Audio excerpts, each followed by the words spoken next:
శ్రీ సచ్చిదానంద సమర్థ సద్గురు సాయినాథ్ మహారాజ్ की जय। సద్గురు సాయినాథుని శరత్ బాబూజీ की जय। ఓం సాయిరామ్।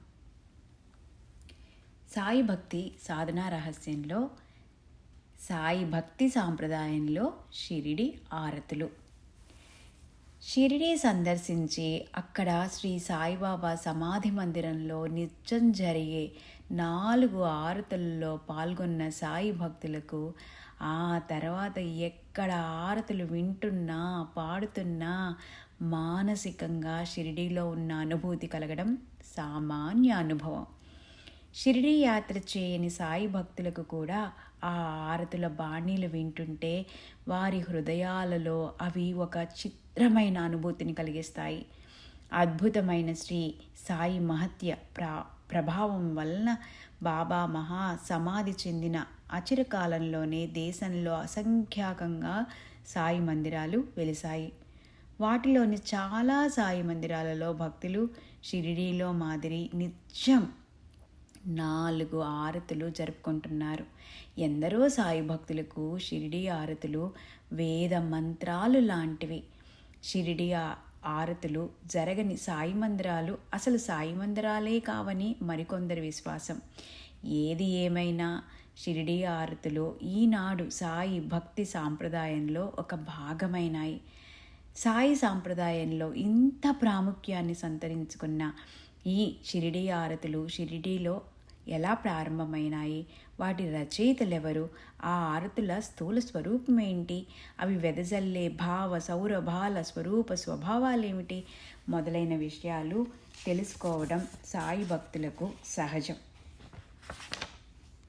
మహారాష్ట్ర దేశంలో దైవానికి ఆరతులు చేయడం, దక్షిణాదిన నిత్య దీపారాధన చేయడంలాగా చాలా సామాన్యమైన ఆరాధన విధి దైవ మందిరాలలోనూ మహాత్ముల సన్నిధిలోనే గాక ఇండ్లలో కూడా కుటుంబ సభ్యులందరూ కలిసి ఆరతులు చేసే పద్ధతి ఈనాటికి మనం అక్కడ చూడవచ్చు। శ్రీ జ్ఞానేశ్వర్ మహారాజ్, సంత్ నామదేవ్, శ్రీ తుకారాం మహారాజ్ మొదలైన పాండురగ భక్తులు ఆవిష్కరించిన ఈ సాంప్రదాయము మహారాష్ట్రలో విశేష ప్రాచుర్యం పొంది క్రమేణా సామాన్య ప్రజానీకం యొక్క ఆధ్యాత్మిక జీవన స్రవంతిలో ఒక అంతర్భాగమైంది। ఈనాడు మనం పాడుకుంటున్న షిరిడి ఆరతులను స్థూలంగా విశ్లేషిస్తే 4 ఆరతుల్లోనూ కలిపి 30 ఆరతి గీతాలు ఉన్నాయి। వాటిలో 14 తుకారాం మహారాజ్ తదితర సంతు కవులు రచించిన ఆరతి గీతాలు, అభంగాలు। వాటిలో 5 పాటలు శ్రీ తుకారాం మహారాజు, 2 పాటలు శ్రీ నామదేవ్ మహారాజు, 2 పాటలు సంత్ జానాబాయి రచించినవి। మిగిలిన 5 ఒకటి శ్రీ రామ జనార్దన స్వామి రచించిన జ్ఞానేశ్వర్ మహారాజు ఆరతి కాగా మరొకటి శ్రీ రామేశ్వర్ భట్ రచించిన తుకారాం మహారాజ్ ఆరతి। ఇవిగాక ఒక వేద సూక్తము అంటే మంత్రపుష్పము, 2 సాంప్రదాయక ప్రార్థనలు ఉన్నాయి। ప్రత్యేకంగా బాబాపై రచించబడ్డ 16 ఆరతి గీతాలలో 9 పాటలు శ్రీకృష్ణ జోగేశ్వర భీష్మ, 3 పాటలు శ్రీ దాసగణ మహారాజు రచించగా శ్రీ ఉపాసనీ మహారాజు, శ్రీ మాధవ ఆడ్కరు, శ్రీ మోహినీరాజు, శ్రీ బీవీ దేవులు ఒక్కొక్కటి రచించారు। మొత్తము 30 ఆరతి గీతాలలో 25 మరాఠీ భాషలోనూ, 3 స్తోత్రాలు సంస్కృతంలోనూ, 2 పాటలు హిందీలోనూ ఉన్నాయి। ఈ విధంగా ఈనాడు మనం పాడుకుంటున్న షిరిడి ఆరతులు వేరువేరు కవులు వేరువేరు కాలాలలో సందర్భాలలో వివిధ భాషలలో రచించిన మధుర భక్తి రస గుళికలు। షిరిడి ఆరతుల్లోని భావ సౌందర్యం సంక్షిప్తంగా ఇది షిరిడి ఆరతుల స్థూల రూపం। ఇక ఆ ఆరతుల ప్రాశస్త్యాన్ని, వాటిలో ప్రకటితమవుతున్న అద్భుత భావ సౌందర్యాన్ని, అర్ధ గాంభీర్యాన్ని, అవి వెదజల్లుతున్న భక్తి రస భావ సౌరభాలను ఆస్వాదించడానికి ప్రయత్నం చేద్దాం। దేవాలయాలలో సాంప్రదాయక అర్చన విధిని అనుసరించి జరపబడే వివిధ సేవలలో భాగంగా షిరిడీలోనూ ఈ ఆరతులు చేయడం జరుగుతున్నది. షిరిడీలో ప్రతినిత్యం భక్తులు పాడే ఆరతి పాటలను స్థూలంగా 4 భాగాలుగా విభజించారు. 1 కాకడి ఆరతి, మధ్యాహ్న ఆరతి, సాయంత్ర ఆరతి, సేజ ఆరతి. కాకడ ఆరతి అర్చన విధిలో భగవంతునికి భక్తులు భక్తిపూర్వకంగా చేసే నిత్య సేవలో సుప్రభాత సేవతో ప్రారంభమవుతాయి. సుప్రభాతం చేయడం అంటే దైవాన్ని నిద్రలేపటం అన్నమాట. నవవిధ భక్తుల్లోని దాస్య భక్తి భావాన్ని కనుగుణంగా ఇది ఏర్పడింది. ఈ సుప్రభాత సేవే షిరిడీ ఆరతుల్లోని కాకడ ఆరతి. కాకడ ఆరతి స్థూలంగా శ్రీ సాయినాథుణ్ణి నిద్ర మేల్కొల్పలడం. కానీ నిద్ర, స్వప్నము, మెలకువ ఈ మూడింటికి ఆధారమైన తుర్యావస్థకు కూడా అతీతుడై సదా సర్వజీవ హృదయాలలో ఎరుక రూపంలో ప్రకాశిస్తున్న ఆ యోగనాథునికి నిద్రపోవడం అన్నది అసలున్నదా? కళ్ళు తెరుచుకొని మెలకువగా నిద్రపోగలిగిన శ్రీ సాయిని మనము నిద్రలేపడం ఏంటి? నిజానికి చాలామంది భావిస్తున్నట్లు కాకడి ఆరతి బాబాకు మేలుకొలుపు సేవ కాదు. అందుకని కాకడి ఆరతి గీతాల్లో బాబాను నిద్ర లేపడం అనే భావం కన్నా భక్తులను ఆపదల నుంచి కాపాడటానికి సదా జాగరూకుడై సావధానుడిగా కూర్చుని ఉన్న దర్శించి స్తుతించడం అనే భావమే ప్రధానంగా వ్యక్తమవుతుంది. ఆ సుప్రభాత గీతం బాబాని నిద్ర మేల్కొనమని ప్రార్థించదు. ఓ సద్గురు, ధ్యాన సమాధి నుంచి లేచి మమ్ములను ఉద్ధరించేందుకు మసీదుకు రండి అని ప్రార్థిస్తున్నది. అంతేకాదు, కాకడి ఆరతి నిజానికి మేల్కొల్పు పాడుతున్నది బాబాకు కాదు. ఓ సాధు సజ్జనులారా, లేవండి, లేచి మీ హితము చేకూర్చుకొనండి అని భక్తులని నిద్ర లేపుతున్నది. ఏ నిద్ర నుంచి? మామూలుగా రోజు మనం పోయే నిద్ర నుంచి కాదు. అరిషడ్వర్గాలతో కప్పబడి ఎరుక నుంచి మరుపులోనికి జారిన నిద్ర నుంచి. ఆ నిద్ర నుంచి మనస్సులను జాగరూకం చేస్తున్నది. ఎలా? కామ క్రోధాది ప్రవృత్తులు గల మనస్సును దీపపు ఒత్తిగా చేసి వైరాగ్యమనే నేతితో తడిపి సాయి భక్తి అనే అగ్నితో వెలిగించి బాబాకి ఆరతి చేయడం ద్వారా ఆత్మ తదాకార వృత్తి అనే వెలుగులో సద్గురువు మన అంతరంగంలో ప్రకాశిస్తూ దర్శనమిస్తారని ప్రబోధిస్తున్నది. మాలోని భక్తిభావమే ఆరతి. పంచ ప్రాణాలతో వెలిగే జీవభావమే కాకడ జ్యోతి అనే భావంతో ఆరతి చెయ్యాలని నిక్కచ్చిగా నిర్దేశిస్తున్నది. అంతేకాదు, ఇంతటి ఉన్నత భావాన్ని హృదయంలో జాగరూకతతో నిలుపుకొని, ఓ సద్గురు, నా హృదయ మందిరంలో నిలిచి ఈ సమస్త జగత్తు సద్గురు స్వరూపంగా నాకు భాషించేటట్లు చెయ్యి, ఎప్పుడూ జగత్ కళ్యాణ కార్యాలు చెయ్యాలని సద్బుద్ధిని ప్రసాదించు అని సాయిని మనసారా ప్రార్థించి ఆపై మన నిత్య దైనందిన కార్యక్రమాలకు ఉపక్రమించాలి. ఈ ప్రార్థనలో ప్రకటితమవుతున్న ఉత్కృష్ట భావమే సాయి భక్తులకు పవిత్ర గాయత్రీ మంత్రము. ఓ సద్గురు సాయిబాబా, ఈ ప్రపంచంలో నీవు తప్ప నాకు ఆశ్రయమిచ్చి రక్షించే వారే లేరు అనే ఆరతి గీతం అనన్య శరణాగతికి సోపానమైతే, నేను నీ మసీదును ఊడ్చే చీపురిని శ్రీదాసగుని పలికిన పలుకుల్లోని భావం దాస్య భక్తి భావానికి పరాకాష్ట. జయామణి జైసాభావ తయా తైసా అనుభవ అనే ఆరతి పాట ఎవరి భావం ఎట్లా ఉంటే వారు పొందే ఫలితం కూడా అట్లాగే ఉంటుంది అంటూ పైన చెప్పిన భావాన్ని హృదయంలో నిలుపుకోకుండా కేవలం 5 ఒత్తుల దీపాన్ని యాంత్రికంగా త్రిప్పుతూ వల్లె వేతగా ఆరతి పాటలు పాడటం వ్యర్థమని కూడా హెచ్చరిస్తున్నది.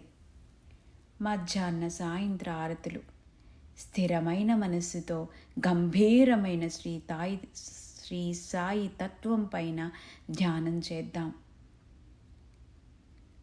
అంటూ కరుణియా స్థిరమన పాకు గంభీర హే ధ్యాన అంటూ సాయి బంధువులను లెండి లెండి రారండి రండి రారండి ఉటా ఉటా హో బాంధవా అనే ఆహ్వానంతో ప్రబోధిస్తూ ప్రారంభమవుతున్నది ఈ ఆరతి. అలా సాయి పాదాల వద్ద చేరిన జడచిత్తులైన భక్తులను సదా సాయి పాదధూళిలో విశ్రమించేటట్లు అనుగ్రహించమని, కామ వికారాలను దహింప చేయమని, వారి సర్వస్వం సాయి పదసేవకే సద్వినియోగమయ్యేటట్లు చేసి సన్మార్గంలో నడిపించమని దేవాది దేవుడు కలియుగ అవతారమూర్తి సగుణ బ్రహ్మరూపుడు అయిన సాయినాథునికి చేసే ప్రార్థన రెండవ ఆరతి గీతం. ఈ ఆరతి గీతం బాబాను సర్వజీవ సౌఖ్య ప్రదాతగా దర్శనమిస్తున్నది. అయితే బాబా అనుగ్రహించే సుఖం ఇటువంటిది, సామాన్య సుఖం కాదది. అది తిరుగులేని ఆనంద స్వరూపమైన అసలైన సుఖము. పై గీతం నిజ సుఖ అనే గీతం సర్వజీవులకు ఆత్మ సౌఖ్యాన్ని ప్రసాదించే శ్రీ సాయి యొక్క సమర్థ సద్గురు తత్వాన్ని వర్ణిస్తే, ఆ తర్వాత గీతం సామాజికంగా బాబా నిర్వహిస్తున్న కలియుగ అవతార కార్యాన్ని వివరిస్తున్నది. తమ ఆదర్శ జీవిత విధానం ద్వారాగా అసంఖ్యాకమైన అద్భుత లీలల ద్వారా నాస్తికులను కూడా సాధకులుగా మార్చగలగడమే కాక శ్రీ సాయి ప్రధాన అవతార రహస్యాన్ని ఈ గీతం ఇలా వర్ణిస్తున్నది. బాబా, నీవు మోమిన్ వంశంలో జన్మించి ముసల్మాన్ రూపంలో దర్శనమిచ్చి మూఢులను ఉద్ధరిస్తున్నావు. ద్వైత భావం వీడిన నీకు హిందూ ముస్లిం భేదమే లేదు. మానవ రూపంలో అవతరించి రెండు మతాల వారిని సమానంగా ఆదరించి వారిచే సర్వవ్యాప్తమైన ఆత్మతత్వాన్ని దర్శింపచేస్తున్నావు. అంతేకాదు యవనస్వరూపీ ఏక్య దర్శనత్వాదీధలే మోమిన వంశీ జన్ముని లోక తారియాలే అంటూ సంకుచ మత మౌఢ్యంతో కులతత్వంతో కుళ్ళిపోతున్న సమాజానికి శ్రీ సాయి ప్రసాదించిన ప్రబోధం ఈ కలియుగంలో మానవాళికందిన మహిత గీత. ఈ ఆరతి గీతంలో ఇంకో విశేషం ఉంది. హైందవ విధిలో శ్రీ సాయి మహిమకు హారతి పాడుతున్న ఈ గీతం బాబాను యవన స్వరూపిగా నిష్కపటంగా కీర్తిస్తున్నది. ఇది శ్రీ సాయి యొక్క మతాతీత మహావృక్షానికి కాచిన ఒక మధుర ఫలం. అన్యచింతలు లేకుండా మనస్సు ఒకే రూపం ధరించడం ఆధ్యాత్మిక సాధనలో ప్రాథమిక నియమం. సాధన విషయానికి వస్తే సాధకుని ఇష్టదైవం అంటే ఉపాసనా దైవం తప్ప ఇతర దేవతామూర్తుల చింతన కూడా ఉపాసనకు విక్షేపమే.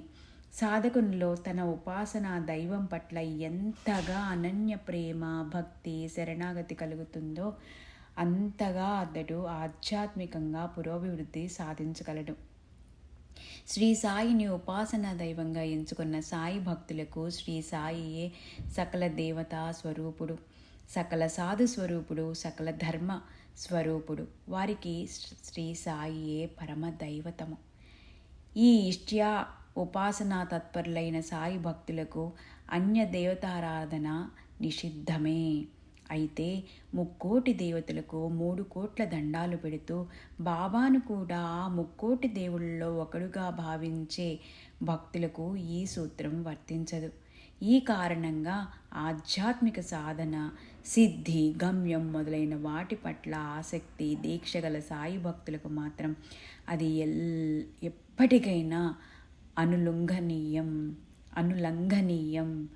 తమ యోగక్షేమాలు సంపూర్ణంగా వహించి తమను సదా కంటికి రెప్పవలే కాపాడే శ్రీ సాయి వంటి సమర్థుడైన సద్గురువు లభించాక కూడా సాయి భక్తులు అనేక దేవతారాధనలు, వ్రతాలు, అభిషేకాలు, గ్రహశాంతులు, వాస్తుశాంతులు మొదలైన వాటికి పూనుకోవటం, ప్రోత్సహించడం కేవలం అవివేకం. ఇది సాయి భక్తి ఉద్యమానికి పట్టిన గ్రహచారం, శ్రీ సాయి చూపిన శుభ్ర మార్గ విస్తరణకు అపచారం. అంతేకాక వివిధ దేవతామూర్తుల ఉపాసన సాధనలో ప్రారంభ దశ మాత్రమేనని, ఆ ఉపాసనలన్నీ శ్రీ సాయి వంటి సద్గురుమూర్తిని చూపడానికి కేవలం నిమిత్త మాత్రాలని మహాత్ములు స్పష్టం చేస్తున్నారు. ఆయా దేవతామూర్తులను ఉపాసించే భక్తులకు వారి ఇష్ట దేవతామూర్తుల రూపంలో బాబావారికి దర్శనమివ్వడంలోనే పరమార్థం ఇదే. ఈ ఉపాసనా సూత్రాన్ని రమణీయంగా ఉద్ఘాటిస్తున్నది షిరిడి మాజే పండరిపుర సాయిబాబా రమావరాని శ్రీ దాసగణ మహారాజు రచించిన ఆరతి గీతం. ఈ ఆరతి పాటపై సూత్రాన్ని భక్తిభావయుతంగా చెబితే శ్రీ ఉపాసని మహారాజ్ రచించిన సదా సత్స్వరూపం అని మొదలైన శ్రీ సాయి మహిమ్న స్తోత్రం భక్తి జ్ఞానాలనే దీపాల వెలుగులో శ్రీ సాయి మహిమకు ఆరతి పడుతున్నది. శ్రీ సాయి మహిమ్నా స్తోత్రంలోని మనోవాగతీతం మునిధ్యానగమ్యం అహంభావహీనం ప్రసన్నాత్మభావం మాయాయోపహత చిత్తశుద్ధయే సంసారజన్య దురితౌఘ వినర్గతాస్తే కైవల్యధామ పరమం నమవాప్నువంతి మొదలైన శ్రీ సాయి శుద్ధ జ్ఞాన స్థితిని తెలిపే వాక్యాలు బాబా సద్గురు తత్వాన్ని వివరిస్తే, జగత్సంభవస్థాన సంహారుహేతుం స్వభక్తేచ్ఛయా మానుషం దర్శయంతం కలౌ సంభవంతం అనేకాశ్రుతాతర్క్యలీలావిలాసైః భక్తభద్రప్రదంతం అఖిల నృణాం సర్వార్థసిద్ధిప్రద మొదలైన సిద్ధివాక్యాలు బాబాలోని సిద్ధత్వాన్ని ఈశ్వర తత్వాన్ని వర్ణిస్తున్నాయి. శ్రీ సాయిని ఉపాసనా దైవతంగా, భక్తులకు భుక్తి ముక్తి ప్రదాతగా ఈ స్తోత్రం ప్రకటిస్తున్నది.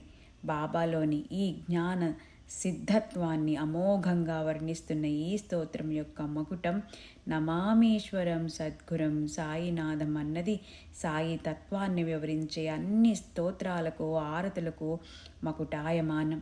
అంతేకాదు, శ్రీ ఉపాసని మహారాజ్ ఆధ్యాత్మిక సాధన అత్యున్నత స్థితిలోనున్నప్పుడు శ్రీ సాయి అనుగ్రహ విశేషంగా తన ధ్యాన నిష్టలో దర్శించి సాయి భక్తులకు అందించిన మహామంత్రమిది. భోజనం చేసే ముందు, తర్వాత, నిద్రపోయే ముందు, లేచిన తర్వాత, విభూది ధరించేటప్పుడు, జంధ్యం వేసుకునేటప్పుడు, అలా మనం చేసే అన్ని పనులకు ఏ మంత్రం పఠించాలో, ఏ భావం మనసులో ధరించాలో చెప్పే మంత్రాలు, తంత్రాలు మనకు కొల్లలుగా ఉన్నాయి. కానీ నమస్కారం చేసేటప్పుడు హృదయగతమైన ఏ భావసూత్రం మన 2 చేతులను నమస్కారం కట్టిపడేయాలో చెప్పే స్తోత్రాలు మాత్రం అరుదు. ఆ లోటుని ఏ లోటు లేకుండా తీరుస్తున్నది షిరిడి ఆరతుల్లోని నమస్కారాష్టకం. ఈ అష్టకం బాబాకు నమస్కారం ఏ భావంతో చేయాలో చెప్పడమే కాదు, మనచే అప్రయత్నంగా చేయిస్తుంది కూడా. అలా మనలోని మనోకరణాలను కట్టిపడేసిన భక్తి భావాన్ని దేహంలోని అణువుకు వ్యాపింపచేసి తన 5 ద్విపదలను మనలోని 5 ప్రాణాలతో లయింపచేసి నృత్యం చేస్తుంది. ఐసాయే ఈ బా సాయి దిగంబర అన్న ప్రార్థనా గీతం దైనందిన జీవితంలోని వివిధ సంబంధాల రుసరుసలు బుసబుసలతో విసిగి వేసారిన మన మనస్సులను సాయంత్రం అయ్యేసరికి శ్రీ సాయి ప్రేమామృతధారలతో స్నానం చేయించి ఎవ్వరి ఎడల ద్వేషము, దేనియందు కోరిక హృదయంలో లేకుండా సదా సాయినాథుని ధ్యానము జరుగుగాక, సద్గురు పాదములయందు భక్తి స్థిరముగా ఉండుగాక, జగమంతా శ్రీ సాయి రూపుగా గోచరించుగాక అనే కమ్మని సంకల్ప సంగీతంతో అనన్య శరణాగతి అనే పట్టు పాన్పుపై సేద తీరేటట్లు చేస్తుంది సాయి సంధ్యారతిలోని రుసోమము. సేజారతి బాబాకు చేసే పవళింపు సేవలో భాగం సేజారతి. బాబా నిద్ర ఎంత అసాధారణమైందో ఆయన శయ్య అంటే పడక కూడా అంతా అలౌకికమైనదే. 9 భక్తులే మెట్లుగా కలిపి నిశ్చల భక్తి అనే మంచం పైన భక్తులు అజ్ఞానంలో చేసే అపరాధాలను దయతో క్షమించే క్షమాగుణమనే చక్కని పరుపుపై బాబా శయనిస్తారు. ఆ శయ్య సద్భావాలనే పువ్వులతో అలంకరించబడి ఉంది. బాబా యొక్క శయ్యా మందిరంలో జ్ఞానమనే మణిదీపం వెలుగుతున్నది. ఆ సాయినాథుల ఏకాంత సమాధికి ఏమాత్రం భంగం రాకుండా ద్వైత భావమనే ఆ శయ్యా మందిరపు తలుపులు మూసి బిగించబడ్డాయి. అలాంటి శయ్యపై బాబా ఇక ఏకాంతంగా చిన్మయమైన స్వసుఖ సమాధిలో నిద్రించండి అని భక్తులు ప్రార్థిస్తున్నారు. భక్త పాలన కొరకు ఓ సద్గురు ధ్యాన సమాధి నుంచి లేచి మమ్ముల్ని ఉద్ధరించండి అని ఉదయమే సుప్రభాత గీతమాలపించిన భక్తులు తాము నిద్రకు ఉపక్రమించబోయే ముందు బాబా అనుజ్ఞ ఆశీర్వాద ప్రసాదాలకై అర్థిస్తూ తిరిగి బాబాను స్వసుఖ సమాధిలో ఏకాంతంగా విశ్రమించమని ప్రార్థిస్తున్నారు. ఈ ప్రార్థన యొక్క ఆర్ద్రతతో మేనువాల్చిన భక్తులకు సాయి స్మరణ అనే మరుపులేని నిద్రలోనికి సునాయాసంగా జారుకునేట్లు జోలపాట పాడుతున్నది ఈ సేజారతి. ఓ వాళ్ళు ఆరతి అనే ఆరతి గీతం ఋగ్వేదంలోని నాసదీ సూక్తం, పురుష సూక్తంలోని కొన్ని రుక్కుల సారం. ఇప్పటి వరకు షిరిడి ఆరతుల్లోని భావ సౌందర్యాన్ని క్లుప్తంగా మాత్రమే సమీక్షించుకున్నాం. ఆ ఆరతుల్లోని ప్రతి వాక్యానికి క్షుణ్ణంగా అర్థం తెలుసుకొని పరిశీలనతో చింతన చేస్తే ఇంకా ఎన్నో అమూల్యమైన ఆధ్యాత్మిక రహస్యాలు మనకు గోచరిస్తాయి. ఏ సాహిత్యానికైనా భాష దేహం వంటిదైతే భావం ఆత్మ వంటిది. భావరహితమైన శబ్ద సముదాయం నిర్జీవ కళేబరం వంటిది. కేవలం యాంత్రికంగా చేసే మంత్రాలు, స్తోత్రాలు, ఆరతుల వల్ల భావ ప్రకంపనలకు కేంద్రమైన మన హృదయాలు స్పందించవు. హృదయ స్పందన లేని పూజ ఆత్మోన్నతి కలిగించలేదు. అందుకనే చేసే పూజకు, చెప్పే మంత్రానికి అర్థం తెలుసుకుని చెయ్యి అని వేదం ఘోషిస్తున్నది. మంత్రోహి భావేన యతో ఫలప్రదః మౌర్వాసు సజ్జీకృత బాణ వధృవం భావేన హీనస్తు వినిష్ఫలో భవేత్ కీరస్య వాగీరత రామ శబ్దవత్. ఏ మంత్రాన్నైనా అర్థం తెలుసుకొని పునశ్చరణ చేస్తే గాని ఫలప్రదం కాదు. భావయుతమైనప్పుడు మంత్రం చక్కగా సంధించిన బాణంలాగా లక్ష్యాన్ని చేరుతుంది. భావహీనమైన మంత్రం నిష్ఫలం. చిలక ఎన్నిసార్లు రామా శబ్దాన్ని పలికినా అది వ్యర్థమే కదా అని శాస్త్రాలు ఒగ్గడిస్తున్నాయి.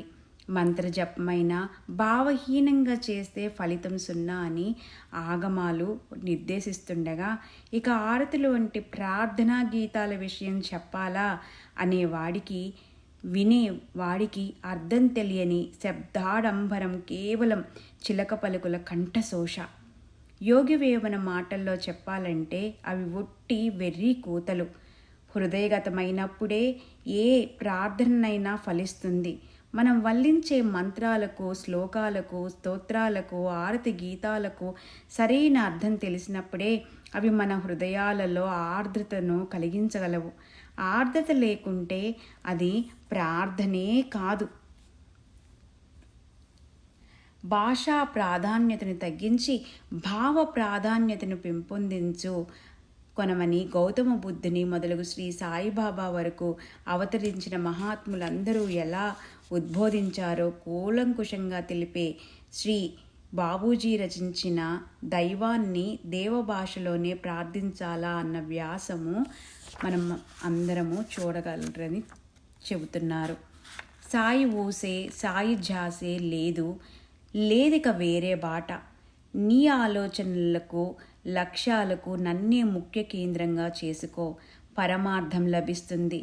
అచంచల విశ్వాసంతో అన్నింటికీ, అన్ని కాలాల్లోనూ, అన్ని పరిస్థితుల్లోనూ గురువుని ఎప్పుడూ అంటిపెట్టుకుని ఉండు, అది చాలు అని చెప్పారు సాయినాథులు.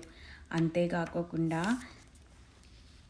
దేవుడే పుడితే సాయి రూపం, మనిషి దైవంగా పెరగటం బాబా మతం, యోగ భోగముల సంయోజనం చింతలను బాపుటే బాబావరం ఆనందదాయకం సాయి పదం మనను గమ్యంబు చేర్చేటి బాబారథం అంతటా నిండిన సాయి పదం చూచి చూపెట్టుటకే బాబా పదం అడుగు అడుగునా అది ఏ అభయప్రదం సాయి భక్తులకు బ్రతుకంతా శోభప్రదం అని మనకి బాబూజీ గారు శ్రీ బాబూజీ గారు మనకు అందించారు.